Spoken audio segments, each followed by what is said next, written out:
ప్రభువు నామమునకు స్తోత్రం కలుగునుగాక. ఈ ఉదయకాలము మీకందరికీ వందనాలు తెలియచేస్తున్నాను. ఈ దినము మిమ్ములను బలపరచు దేవుని మాట. ఇది మొదలుకొని నిత్యము యెహోవా మీదనే ఆశ పెట్టుకొనుము.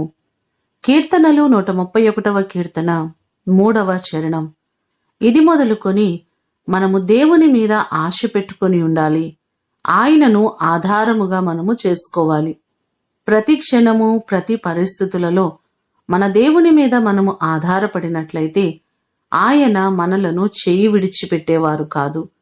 ఏ పరిస్థితుల్లో ఏ కష్టములో మీరున్నారో ప్రతి పరిస్థితులలో ప్రతి కష్టములో మనుషుల వైపు చూడక దేవుని వైపు చూస్తూ మనం అడుగులు ముందుకు కొనసాగించుకున్నట్లయితే దేవుడు మనలను తప్పకుండా ఆశీర్వదిస్తారు.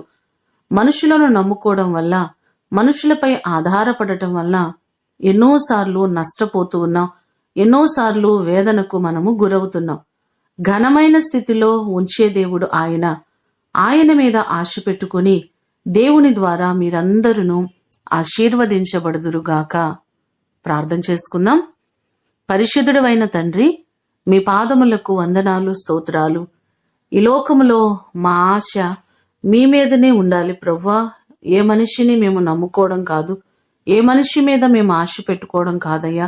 మనుషులను నమ్ముకొనుట కంటే యెహోవాను ఆశ్రయించుట మేలని చెప్పారయ్యా.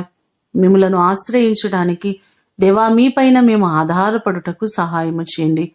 ఈ దినమంతా కూడా మా ప్రియులెల్లరినీ మీరు ఆశీర్వదించండి. ప్రతి వారికి నీ కృపాక్షేమములో మీరు తోడుగా ఉంచండి.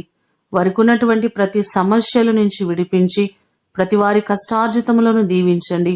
వారు చేస్తున్న పనిపాటులన్నిటిలో నీ కృపను సహాయమును ప్రతి వారికి మెండుగా మీరు కలుగ చేయమని యేసు అతి శ్రేష్టమైన నామమున అడిగి వేడుకొని పొందియున్నాము తండ్రి. ఆమేన్. దేవుడు మిమ్ములను దీవించునుగాక.